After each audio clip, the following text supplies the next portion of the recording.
वह आवे तब शादी होए, उस बिन दूजा और न कोय। मीठे लागे वाके बोल, ऐ सखी साजन ना सखी ढोल। जब मांगू तब जल भर लावे, मेरे मन की तपन बुझावे। मन का भारी तन का छोटा, ऐ सखी साजन ना सखी लोटा। यह थी बच्चों कुछ मुकरियां, अमीर खुसरो जी की मुकरियां। तो आज बच्चों हम पढ़ेंगे हिंदी साहित्य की बेहद बेहद रोचक काव्य विधा, जिसे हम मुकरी कहते हैं। आज तक आप लोगों ने दोहा, चौपाई और अन्य कई प्रकार की काव्यों का अध्ययन किया है, कई प्रकार की कविताओं का रस लिया है, परंतु आज जो काव्य विधा हम पढ़ेंगे, जिसे हम मुकरी कहते हैं, वह आप लोगों के लिए बिल्कुल नई प्रकार की काव्य विधा है, अनूठी है, अनुपम है और संभवतः आज तक आप लोगों ने नहीं पढ़ा है। नमस्कार बच्चों, तो आज के इस वीडियो में हम लोग कक्षा 11वीं की जो हमारी हिंदी की पाठ्य पुस्तक है, हिंदी साहित्य कला, संस्कृति और अभिव्यक्ति, इसके चौथे काव्य को समझेंगे। चौथा जो काव्य है वह भारतेंदु हरिश्चंद्र की मुकरियां हैं। सबसे पहले बच्चों हम जानेंगे कि यह मुकरियां या फिर कह मुकरियां भी कहते हैं इसे, यह होती क्या है। मुकरी का ही बहुवचन है यह। मुकरी हिंदी साहित्य की एक काव्य विधा है। जिस तरह से पहले पाठ में हम लोगों ने पहेली को समझा था, पहेली जिस तरह से हिंदी साहित्य की एक काव्य विधा है, ठीक उसी प्रकार से मुकरी भी हिंदी साहित्य की ही एक काव्य विधा है। मुकरी का शाब्दिक अर्थ बिल्कुल स्पष्ट है, कहकर मुकर जाना। मानो किसी ने कुछ कहा हो और फिर कहकर मुकर गए हो, तो कहकर मुकर जाना, इसी को हम मुकरी कहते हैं और इसीलिए हम इसे कह मुकरी भी कहते हैं। हिंदी साहित्य में इस काव्य विधा की शुरुआत अमीर खुसरो जी ने की थी। अमीर खुसरो, जिन्हें हम तोताए हिंद के नाम से भी जानते हैं। पहले पाठ में हम लोगों ने अमीर खुसरो जी की पहेलियों को भी पढ़ा था और अमीर खुसरो जी के बारे में भी जाना था। तो मुकरियां लिखने की परंपरा अमीर खुसरो जी ने शुरू किया। छंद की इस विधा में 4 पंक्तियां होती है, 4 चरण होते हैं। पहली 3 पंक्तियों में संदर्भ प्रस्तुत किया जाता है और यही 3 पंक्तियां पाठकों या श्रोताओं के मन में भ्रम पैदा करती है। अंतिम पंक्ति में प्रस्तुत संदर्भ के 2 अर्थ बताए जाते हैं। काव्य के इस विधा में 2 सखियों के बीच का संवाद निहित होता है। मानो एक सखी अपने प्रियतम को याद करते हुए कुछ कहती है, जिस पर दूसरी सखी उसे बूझती हुई पूछती है कि क्या वह अपने साजन या अपने पति या अपने प्रियतम की बात कर रही है। तो पहली सखी बड़ी चालाकी से मुकर जाती है, इनकार करते हुए वह कहती है कि वह तो किसी अन्य चीज की तरफ संकेत कर देती है, किसी अन्य चीज की तरफ इशारा करती है कि नहीं, वह तो किसी अन्य चीज के बारे में बात कर रही है। और इस प्रकार मुकरी जो है बहुत ही रोचक काव्य विधा है। अब जैसा कि हम लोगों ने जाना है कि इसके अंतिम पंक्ति में प्रस्तुत संदर्भ के 2 अर्थ बताए जाते हैं। इनमें पहला अर्थ अनुमान आधारित होता है, जो मुकरी को सुनने वाली सखी अनुमान लगाती है, और दूसरा वास्तविक अर्थ होता है, जो मुकरी को कहने वाली सखी बताती है। पहला अर्थ वह है जो सुनने वाली सखी अनुमान लगा रही है, इसलिए हम उसे अनुमानित अर्थ कहते हैं।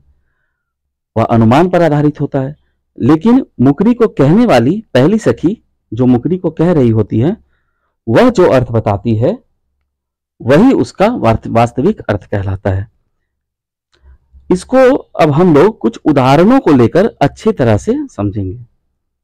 उदाहरण के तौर पर हम यहां पर अमीर खुसरो जी की ही मुकरियों को लेंगे। हमारे पाठ्यक्रम में हमें भारतेंदु हरिश्चंद्र जी की ही मुकरियों को पढ़ना है, लेकिन मुकरी का अर्थ को समझने के लिए हम यहाँ पर अमीर खुसरो जी के मुकरी को उदाहरण के तौर पर ले रहे हैं। तो यहाँ पर प्रस्तुत है अमीर खुसरो जी की एक अत्यंत प्रचलित मुकरी। देखिए, नंगे पांव फिरन नहीं देत, पांव से मिट्टी लगन नहीं देत, पांव का चूमा लेत निपूता, ऐ सखी साजन ना सकी जूता। अब देखिए इस मुकरी की सुंदरता। पहली पंक्ति में कहा गया है कि नंगे पांव फिरन नहीं देत, मतलब खाली पैर, नंगे पैर, बिना कुछ पैरों में पहने हुए निकलने नहीं देता है, पाँव से मिट्टी लगन नहीं देता, पाँव में मिट्टी तक लगने नहीं देता है, अब पाँव का चूमा ले तो नहीं पूता।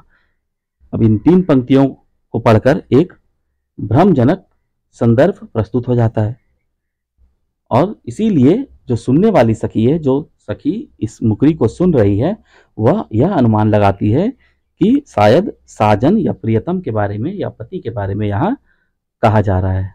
यहाँ पहली 3 पंक्तियों को सुनकर मुकरी को सुनने वाली सखी अनुमान लगाती है कि शायद मुकरी को कहने वाली जो सखी है वह अपने साजन या अपने प्रियतम या अपने पति के बारे में बातें कर रही है, तो वह उसका अनुमानित अर्थ लगाती है साजन। लेकिन मुकरी को कहने वाली जो सखी है, जो पहली सखी है, जो मुकरी को कह रही है, उसका वास्तविक अर्थ बताते हुए कहती है कि नहीं, वह अपने साजन के बारे में नहीं बल्कि वह तो जूते के बारे में बात कर रही है। एक और उदाहरण को हम देखते हैं जिससे हम मुकरी का अर्थ और भी अच्छी तरह से समझ सके। रात समय वह मेरे आवे, भोर भय वह घर उठ जावे, यह अचरज है सबसे न्यारा, ऐ सखी साजन ना सखी तारा। यहां भी जब हम पहली 3 पंक्तियों को देखते हैं तो एक भ्रमजनक संदर्भ प्रस्तुत होता है हमारे सामने, तो इसलिए जो सखी सुन रही होती है वह भ्रम में पड़ जाती है और मुकरी को सुनने वाली जो सखी है वह भ्रम में पड़कर इसका अनुमानित अर्थ लगाती है साजन अर्थात प्रियतम या पति। तो यहां भी मुकरी का अनुमानित अर्थ साजन है, लेकिन मुकरी को कहने वाली सखी बड़ी चतुराई से मुकर जाती है और इसका वास्तविक अर्थ बताते हुए कहती है कि वह साजन के बारे में नहीं बल्कि वह तो तारों के बारे में बात कर रही है। इस प्रकार इसका वास्तविक अर्थ तारा है।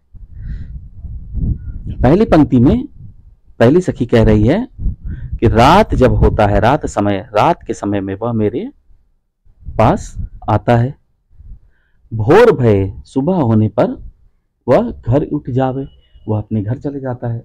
रात में वह प्रकट होता है और भोर में अदृश्य हो जाता है, गायब हो जाता है, चला जाता है। यह अचरज है सबसे न्यारा। अब यह सुनकर जो दूसरी सखी है वह भ्रम में पड़ जाती है। तो यहाँ पहली 3 पंक्ति में अक्सर हम देखेंगे कि पहली 3 पंक्तियों में एक भ्रमजनक संदर्भ प्रस्तुत होता है और इसी भ्रम में पढ़कर का अनुमान लगाती है कि शायद पहली सखी साजन के बारे में बातें कर रही है, लेकिन पहली सखी बड़ी चतुराई से मुकर जाती है, इनकार कर देती है कि नहीं, वह तो तारों के बारे में बात कर रही है। तो इन दोनों उदाहरणों में हमने देखा कि वास्तव में ये जो मुकरी होती है इनमें 2 सखियों के बीच का संवाद निहित है। एक सखी अपने प्रियतम को याद करते हुए कुछ कह रही है, जिस पर दूसरी सखी उसे बूझती हुई, समझती हुई, अनुमान लगाती हुई पूछती है कि क्या वह अपने साजन की बात कर रही है। तो पहली सखी बड़ी चालाकी से इनकार कर देती है, वह बिल्कुल मुकर जाती है और किसी अन्य चीज की तरफ संकेत करती हुई, इशारा करती हुई कहती है कि नहीं, वह तो किसी और चीज के बारे में, किसी अन्य चीज के बारे में बात कर रही है। पहेलियों की तरह ही अमीर खुसरो जी ने मुकरियों की परंपरा की शुरुआत की थी और उसी परंपरा को आगे बढ़ाते हुए भारतेंदु हरिश्चंद्र जी ने भी अपने समय में इन पर बहुत काम किया है। उन्होंने इन मुकरियों के माध्यम से तत्कालीन सामाजिक राजनैतिक परिस्थितियों पर हास्य और तीखा व्यंग किया है। मुकरियों के माध्यम से अंग्रेजी हुकूमत पर तीखा प्रहार भारतेंदु हरिश्चंद्र जी ने किया है। तो अब भारतेंदु जी की जो मुकरियां हैं हमारे पाठ्यक्रम में, उन्हें हम पढ़ेंगे और उसके पहले भारतेंदु जी के जीवन परिचय से हम अवगत होंगे। तो आइए अब हम भारतेंदु जी के जीवन से जुड़ी हुई कुछ महत्वपूर्ण बातों को जान लेते हैं, उनके जीवन के कुछ महत्वपूर्ण तथ्यों को जानते हैं। भारतेंदु हरिश्चंद्र जी का जन्म 9 सितंबर सन 1885 ईस्वी में काशी में एक धनाढ्य वैश्य परिवार में हुआ था। मतलब एक अमीर परिवार में, वैश्य वर्ण के अमीर परिवार में हुआ था। इनके पिता का नाम था गोपाल चंद्र और वे अपने समय के प्रतिभा संपन्न भक्त कवि थे। साहित्य की दुनिया में उन्हें गिरधर दास के नाम से जाना जाता था। तो आपके ऑप्शन में अगर उनके पिता का नाम गोपाल चंद्र आता है तो आप उसे टिक करेंगे क्योंकि आपका एमसीक्यू आएगा। और साथ ही अगर ऑप्शन में गोपाल चंद्र न देकर गिरधर दास दिया जाता है तो आप समझ लेंगे कि वही उनके पिता का नाम है। साहित्य की दुनिया में उन्हें गिरधर दास के नाम से लोग जानते थे। माता पिता का स्नेह इन्हें अधिक दिनों तक नहीं मिल सका। जब वे मात्र 5 वर्ष के थे तब उनकी माता का, और जब वे 10 वर्ष के हुए तब उनके पिता का देहांत हो गया। जब उनकी आयु 13 वर्ष की हुई तो इनका विवाह लाल गुलाब राय जी की पुत्री मन्नू देवी के साथ संपन्न हुआ। उनकी स्कूली शिक्षा जो है वो पूरी न हो सकी, परंतु घर में रहकर उन्होंने स्वाध्याय से स्वयं पढ़ करके संस्कृत, फारसी, बंगाली, मराठी, उर्दू, अंग्रेजी अनेक विषयों का गहन अध्ययन किया और साहित्य की खूब सेवा की। इन्होंने मानव साहित्य की सेवा करने का व्रत ले रखा था। बहुत ही कम उम्र में मात्र 35 वर्ष की आयु में 6 जनवरी 1885 ईस्वी में भारतेंदु जी की मृत्यु हो गई। इस अल्पकालिक जीवन में भारतेंदु जी ने साहित्य की जो सेवा की है वह साहित्य के जगत में अद्वितीय है।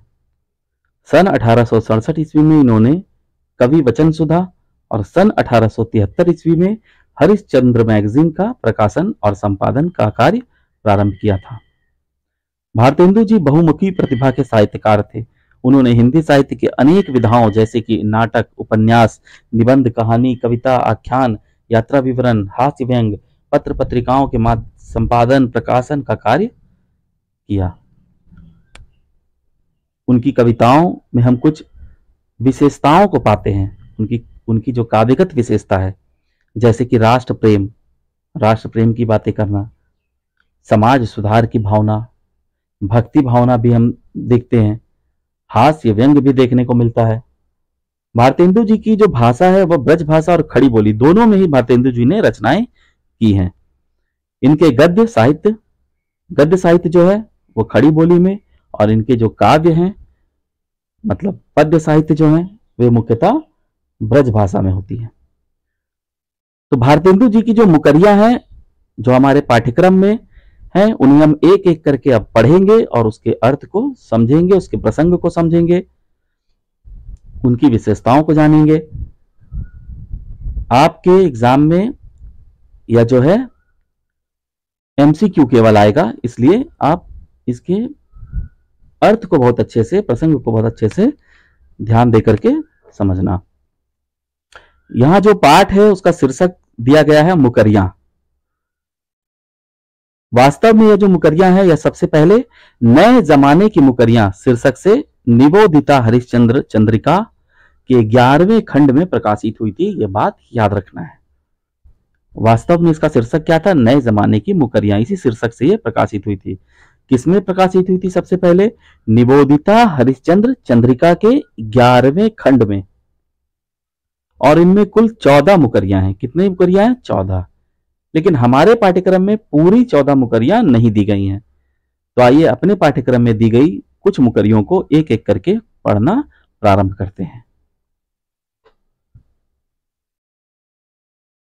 सबसे पहली जो मुकरी है, सब गुरुजन को बुरो बतावे, अपनी खिचड़ी अलग पकावे, भीतर तत्व न झूठी तेजी, क्यों सखी सज्जन नहीं अंग्रेजी।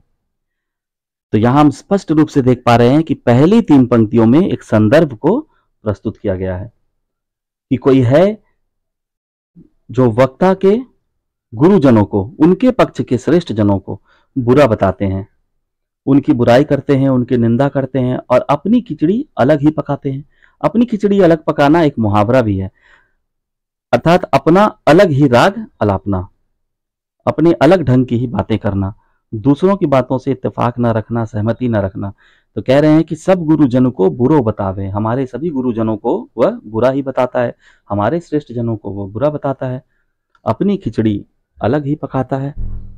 भीतर तत्व न झूठी तेजी, इसका अर्थ है कि उसके बातों के भीतर, उनकी बातों में कोई तत्व नहीं है, कोई तेज नहीं है, कोई सार नहीं होता है, न कोई अर्थ नहीं होता है उनकी बातों में। इतना सुनने पर यह जो 3 पंक्तियां हैं, तीनों पंक्ति एक संदर्भ को प्रस्तुत कर रही है, एक भ्रमजनक संदर्भ को, जिसे सुनकर भ्रम हो जाता है दूसरी सखी को। तो दूसरी सखी अनुमान लगाते हुए कहती है कि क्या तुम अपनी साजन या अपने पति के बारे में, अपने प्रियतम के बारे में बातें कर रही हो। इस पर पहली सखी बड़ी चतुराई से मुकरते हुए कहती है कि नहीं, वह तो अपने साजन के बारे में नहीं बल्कि अंग्रेजी अंग्रेजी भाषा और अंग्रेजी संस्कृति के बारे में बातें कर रही है। जिस प्रकार से अंग्रेज अपनी अंग्रेजी भाषा को ही श्रेष्ठ बताते थे, अपनी संस्कृति को ही महान बताते थे, उसी को देखते हुए पहली सखी यह बात कहती है। तो हमने देखा कि मुकरी किस तरह से हिंदी साहित्य के एक अत्यंत रोचक विधा है। इसमें मनोरंजन भी है, तीखा व्यंग्य भी है और अपने राष्ट्र के प्रति भारतेंदु जी के जो राष्ट्र प्रेम है वह भी देखने को मिलता है। प्रसंग की अगर हम बात करें तो इसमें अंग्रेजी भाषा पर जो अंग्रेजों का जो अहंकार है, अंग्रेजी भाषा पर, अंग्रेजी संस्कृति पर, उस पर भारतेंदु जी ने प्रहार करने का काम किया है। अब आइए दूसरी मुकरी को पढ़ते हैं। धन लेकर कछु काम न आओ, ऊंची नीची राह दिखाओ, समय पड़े पर सीधे गूंगी, क्यों सखी सज्जन नहीं सकी चुंगी। यहां भी हम स्पष्ट रूप से देख पा रहे हैं कि पहली 3 पंक्तियों में एक संदर्भ को प्रस्तुत किया गया है। एक सखी दूसरी सखी से कहती है कि कोई है जो धन हमारा ले लेता है और समय पड़ने पर, जरूरत पड़ने पर हमारा काम भी नहीं आता है, और तो और हमारी जरूरत पड़े तो हमें ऊंची नीची अर्थात उल्टे सीधे राह दिखाता है, सही राह तक नहीं दिखाता। हमारी अपनी जरूरत पड़ने पर वह सीधे गूंगा ही बन जाता है, अर्थात एकदम से चुप्पी साध लेता है, हमारे प्रति वह सहानुभूति तक प्रकट नहीं करता। इतना सुनने पर यह विदित होता है कि यहाँ किसी स्वार्थी और मतलबी मनुष्य के बारे में कहा गया है। तो यह जो पहली 3 पंक्ति है यह एक संदर्भ को प्रस्तुत करती है और इसी को सुनकर दूसरी सखी जो है वह अनुमान लगाती है।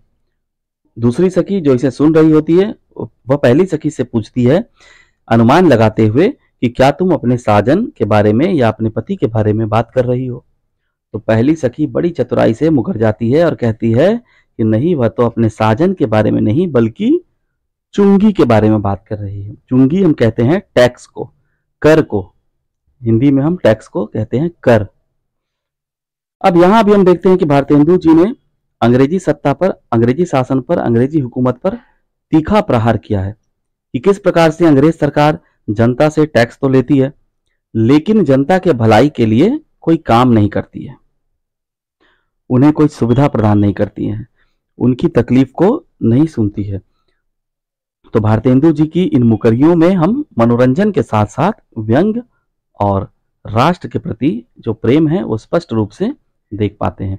अगर इस मुकरी के हम प्रसंग की बात करें तो यहाँ भारतेंदु हरिश्चंद्र जी ने टैक्स की जो बुराई है, या एक तरह से कहें कि टैक्स जो लोगों पर जबरदस्ती सरकार द्वारा थोपा जाता है और किस तरह से टैक्स से लोगों का शोषण होता है, उसके प्रति लोगों का ध्यान को आकर्षित किया है। खास करके जो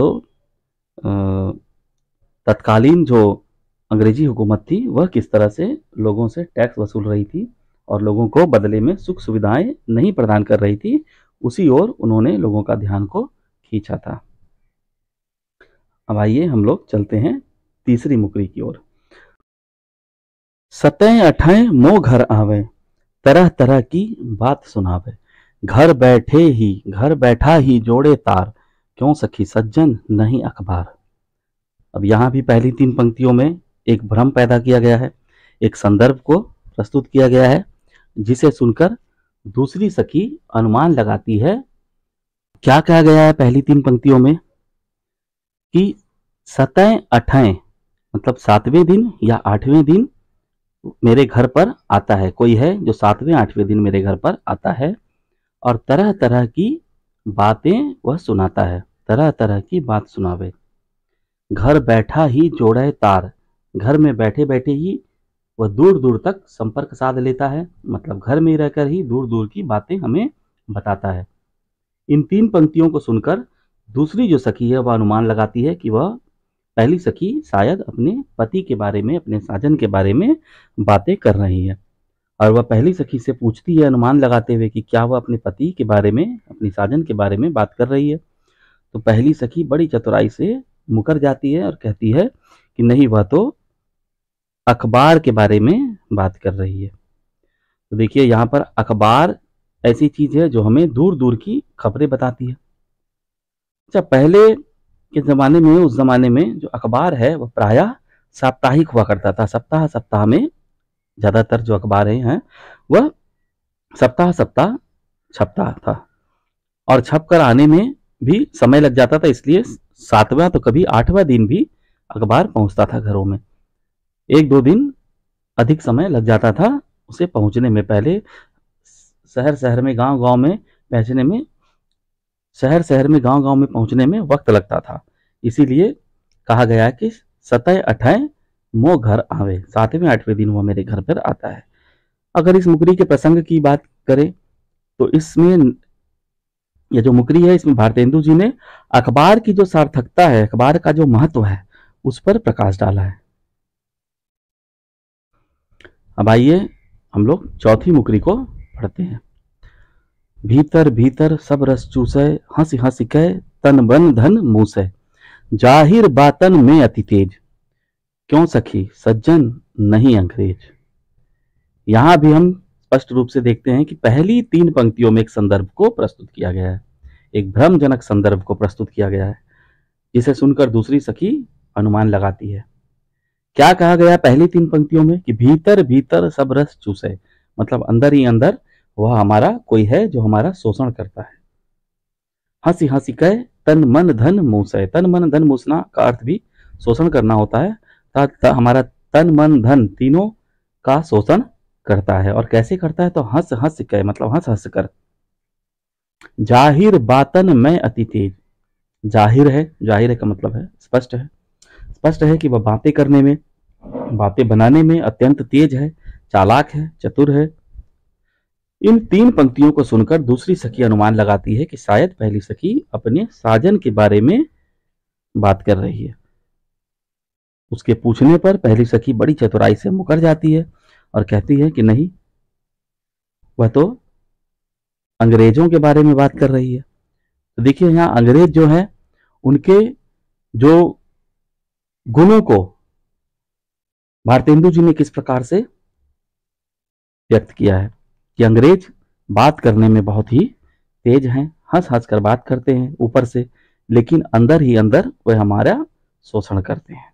इस मुकरी के प्रसंग को अगर हम देखें तो भारतेंदु जी ने इस मुकरी के माध्यम से अंग्रेजों के छल कपट वाले व्यवहारों को, उनकी धूर्तता को उजागर करने का काम किया है। और 5वीं मुकरी है, रूप दिखावत सर्बस लूटे, फंदे में जो पड़े न छूटे, कपट कटारी जिय में हुलिस, क्यों सखी सज्जन नहीं सखी पुलिस। तो यहां साफ है पुलिस के बारे में बात की गई है। लेकिन पहली 3 पंक्ति को जब हम देखते हैं तो वहां भी हम भ्रमजनक संदर्भ को प्रस्तुत किया गया है, यह पाते हैं। रूप दिखावत, रूप दिखा करके, अर्थात अपने रूप को दिखा करके, अपना रौब दिखाकर, अपनी वर्दी दिखाकर, सर्वस मतलब सर्वस्व को, सब कुछ हमारा, सर्वस का मतलब है सर्वस्व, हमारा सब कुछ वह लूट लेती है। फंदे में जो पड़े न छूटे, एक बार जो इसके फंदे में पड़ जाता है, जो इसके चाल में पड़ जाता है, वह इससे फिर छूट नहीं पाता। कपट कटार, ये जिय में हुलिस, जिय में अर्थात हृदय में, कपट है, छल है, और हुलिस अर्थात से मिलते तो हैं हंसकर प्रेम पूर्वक, लेकिन हृदय होता है उनका छल और कपट। तो इन 3 पंक्तियों को सुनने के बाद दूसरी जो सखी है वह अनुमान लगाती है कि पहली सखी अपने प्रीतम के बारे में, अपने साजन के बारे में बात कर रही होगी। और उसके पूछने पर पहली सखी बहुत चतुराई से मुकर जाती है, इनकार कर देती है, और वह कहती है कि नहीं, वह तो पुलिस के बारे में बात कर रही है। तो पुलिस जो है वह किस प्रकार से हम जानते हैं, यहाँ इस मुकरी के माध्यम से भारतेंदु हरिश्चंद्र जी ने जो अंग्रेजी हुकूमत थी, जो अंग्रेजी सत्ता थी, अंग्रेजियों का जो शासन था, उसमें पुलिस किस प्रकार से कितनी क्रूर होती थी, कितनी भ्रष्ट होती थी, वो लोगों को किस तरह से लूटती थी, अपना रौब दिखाकर, अपना रूप दिखाकर, उसकी चर्चा की है। और इसका प्रसंग भी यही है। अगर हम इसके प्रसंग की बात करें तो भारतेंदु जी ने अंग्रेज सरकार में जो पुलिस कितनी भ्रष्ट थी, कितनी क्रूर थी, यही दिखाने का प्रयास किया है। छठवां जो मुकरी है वह है, मुंह जब लागए तब नहीं छूटे, जाति मान धन सब कुछ लूटे, पागल करी मोहे करे खराब, क्यों सखी सज्जन नहीं शराब। इस मुकरी में भी पहली जो 3 पंक्तियों में एक संदर्भ को प्रस्तुत किया गया है। पहली सखी इन 3 पंक्तियों के माध्यम से एक संदर्भ प्रस्तुत कर रही है और वह संदर्भ अत्यंत भ्रमजनक है। वो पहली 3 पंक्तियों में पहली सखी कह रही है कि ऐसी कोई चीज है या कोई है जो मुंह जब लग जाता है एक बार तब नहीं छूटता, अर्थात एक बार जब उसकी आदत लग जाती है, लत लग जाता है, तो वह छूटता नहीं है। जाति मान धन सब कुछ लूटे, वह हमारी जाति, हमारा मान सम्मान, हमारा धन दौलत सब कुछ उसमें लूट जाता है। पागल करी मोहि खरे खराब, करे खराब, पागल कर देता है वह, अर्थात हमारी बुद्धि को, यहाँ कहने का पागल कर देने कहने का जो आशय है वह है हमारी बुद्धि को भ्रष्ट कर देती है। इन 3 पंक्तियों को सुनकर जो दूसरी सखी है वह अनुमान लगाती है कि पहली सखी अपने साजन के बारे में तो बातें नहीं कर रही है कहीं, और उसके पूछने पर पहली सखी बहुत चतुराई से मुकर जाती है, इनकार कर देती है और कहती है नहीं, वह तो शराब के बारे में बात कर रही है। इसके प्रसंग को अगर हम देखेंगे तो तत्कालीन समाज में जो खुलेआम शराब की बिक्री हो रही थी, शराब बिक रहा था और कई परिवार इससे तबाह हो रहे थे, बर्बाद हो रहे थे, तो भारतेंदु हरिश्चंद्र जी ने इस मुकरी के माध्यम से इस सामाजिक बुराई के प्रति अपनी चिंता को व्यक्त किया है और लोगों को शराब से दूरी बनाए रखने के लिए प्रेरित भी किया है। 7वां जो मुकरी है वह 5वें मुकरी को ही रिपीट कर दिया गया है, दोहरा दिया गया है, इसलिए आप लोग जब पढ़ेंगे अपनी पुस्तक को देखेंगे तो देखिएगा 7वां मुकरी वही रिपीट किया गया है। तो ये सभी मुकरियों को हम लोगों ने समझा जाना। अगर कोई डाउट रह गया हो, कोई बात ना समझ में आई हो, तो कमेंट करके भी पूछ सकते हैं या फिर स्क्रीन पर दिए गए व्हाट्सएप नंबर पर भी आप पूछ सकते हैं। अगले वीडियो में इस पाठ का जो MCQs है, जो प्रश्नोत्तर है, वह डाल दिया जाएगा। धन्यवाद।